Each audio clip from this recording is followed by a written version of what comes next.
Right, ఇప్పుడే breaking news చూస్తున్నాం. Iran ప్రయోగించిన బాలిస్టిక్ మిసైల్స్ ఇజ్రాయెల్ ను తాకాయి.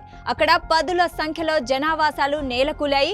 దీనికి సంబంధించిన మరింత సమాచారం మా ప్రతినిధి బాలకృష్ణ అందిస్తారు. సో చెప్పండి బాలా, ప్రస్తుతం ఇజ్రాయెల్లో పరిస్థితి ఏంటి? షాహిదా, ఇజ్రాయెల్కు రక్షణ కవచంగా ఐరన్ డోమ్, లేజర్ గగనతల రక్షణ వ్యవస్థలు ఉన్నప్పటికీ ఇరాన్ ప్రయోగిస్తున్న పలు బాలిస్టిక్ మిసైల్స్ ఇజ్రాయెల్ భూభాగంపై పడుతున్నాయి. ఈ క్రమంలో ఈరోజు తెల్లవారుజామున బెట్ షెమెస్ అనే ప్రాంతంలో పడ్డ బాలిస్టిక్ మిసైల్ కారణంగా పదుల సంఖ్యలో ఆవాసాలు నేలమట్టమయ్యాయి. అయితే ఇజ్రాయెల్ సర్కార్ ముందుగానే పౌరులను బంకర్లకు తరలించడంతో ఎలాంటి ప్రాణనష్టం సంభవించలేదు. షాహిదా, రైట్ బాలా, ఇజ్రాయెల్లో భారతీయులను వెనక్కి రప్పించే ఏర్పాట్లు ఏమైనా జరుగుతున్నాయా? షాహిదా, ప్రస్తుతం ఇజ్రాయెల్లో సుమారు 40,000 మంది భారతీయులు ఉంటున్నారు. వీరిలో ఎక్కువ మంది ఇజ్రాయెల్ గాజా యుద్ధం మొదలయ్యాక ఇజ్రాయెల్కు వెళ్లిన వారే. అప్పట్లో వెస్ట్ బ్యాంకుకు చెందిన కార్మికులను తొలగించడంతో ఆ లోటును భర్తీ చేసేందుకు ఇజ్రాయెల్ కోరిక మేరకు భారత్ కార్మికులను పంపింది. ప్రస్తుతం ఇజ్రాయెల్లోని భారత రాయబార కార్యాలయం సూచన మేరకు మనవాళ్లు బంకర్లలో తలదాచుకుంటున్నారు.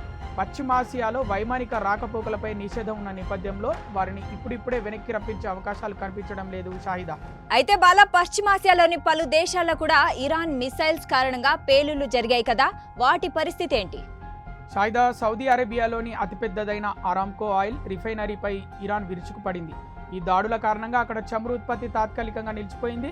ఆ రిఫైనరీలో రోజుకు 5,50,000 బ్యారెళ్ల చమురు ఉత్పత్తి అవుతుంది. దీంతో చమురు ధరలు ఒక్కసారిగా భగ్గుమన్నాయి. ముంబై కమోడిటీస్ ఎక్స్చేంజ్లో చమురు ధరలు 650 పాయింట్ల దాకా పెరిగిపోయాయి. ఇక చమురు ధరలు పెరిగే సూచనలు ఉన్నట్లు మార్కెట్ విశ్లేషకులు చెబుతున్నారు. అటు బహ్రెయిన్ రాజధాని నగరంలో మనామాలో ఓ హోటల్ భవనంపై ఇరాన్ డ్రోన్ పేలడంతో ఆ భవనం చాలా వరకు దెబ్బతింది. మరోవైపు ఇరాన్ దాడుల కారణంగా యూఏఈలోని అమెజాన్ డేటా సెంటర్ తీవ్రంగా దెబ్బతింది. అగ్నికిలల్లో డేటా సెంటర్ ఉన్నట్టు ఉపగ్రహ చిత్రాలు స్పష్టం చేస్తున్నాయి. మొత్తానికి ఇరాన్ దాదాపు 390 క్షిపణులు, 830 డ్రోన్లతో పశ్చిమాసియాలోని అమెరికా స్థావరాలపై విరుచుకుపడింది. వీటిలో 506 డ్రోన్లను, 152 క్షిపణులను కూల్చివేసినట్లు అమెరికా రక్షణ శాఖ చెబుతున్నా మరణాలు సంభవించినట్లు తెలుస్తోంది. షాహిదా, అయితే లెబనాన్ నుంచి ఇజ్రాయెల్పై దాడుల పరిస్థితి ఏంటి బాలా? షాహిదా, ఇరాన్పై ఇజ్రాయెల్, అమెరికా దాడులు జరుగుతాయని తెలిసిన వెంటనే దక్షిణ లెబనాన్లోని హిజ్బుల్లా మూకలు యుద్ధానికి సిద్ధమయ్యాయి. శనివారం ఉదయం నుంచి ఉత్తర ఇజ్రాయెల్పై డ్రోన్లు, రాకెట్లతో విరుచుకుపడుతున్నాయి. దీనిపై లెబనాన్ ప్రధాని నవాఫ్ సలాం స్పందించారు. హిజ్బుల్లా చర్యలతో తమకు ఎలాంటి సంబంధం లేదని ప్రకటించారు. హిజ్బుల్లా చర్యలను తీవ్ర స్థాయిలో ఖండించారు.